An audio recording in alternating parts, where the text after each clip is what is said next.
जाते हो कोरोना। खुलते मेरा स्कूल क्यों जाते हो कोरोना। खुलते मेरा स्कूल क्यों जाते हो कोरोना। नेताजी के रैली में क्यों नहीं जाते हो कोरोना। नेताजी के रैली में क्यों नहीं जाते हो कोरोना। खुलते मेरा स्कूल क्यों जाते हो कोरोना। खुलते मेरा स्कूल क्यों जाते हो कोरोना।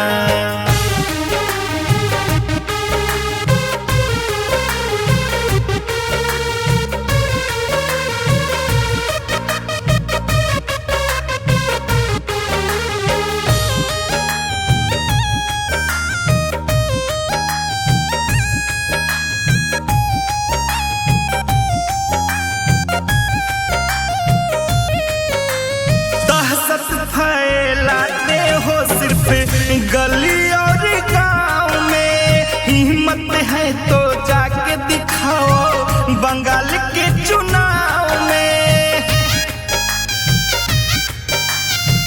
बंगाल के चुनाव में दहशत फैलाते हो सिर्फ गली और गांव में।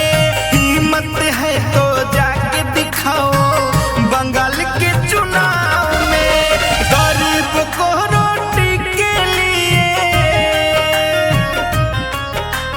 गरीब को रोटी के लिए तड़पाते हो कोरोना। खुलते मेरा स्कूल क्यों जाते हो कोरोना। खुलते मेरा स्कूल क्यों जाते हो कोरोना।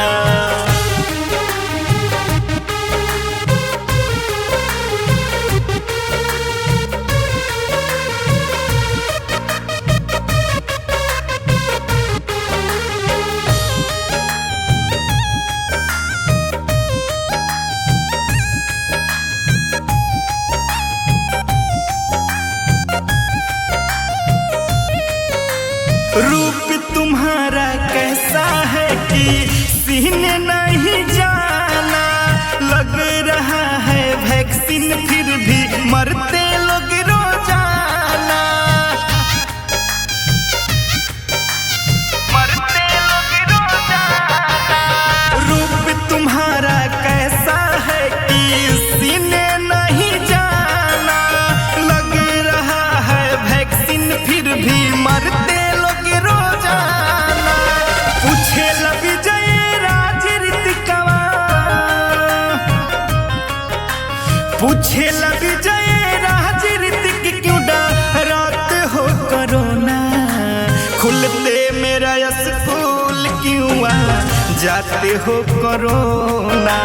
खुलते मेरा स्कूल क्यों जाते हो कोरोना।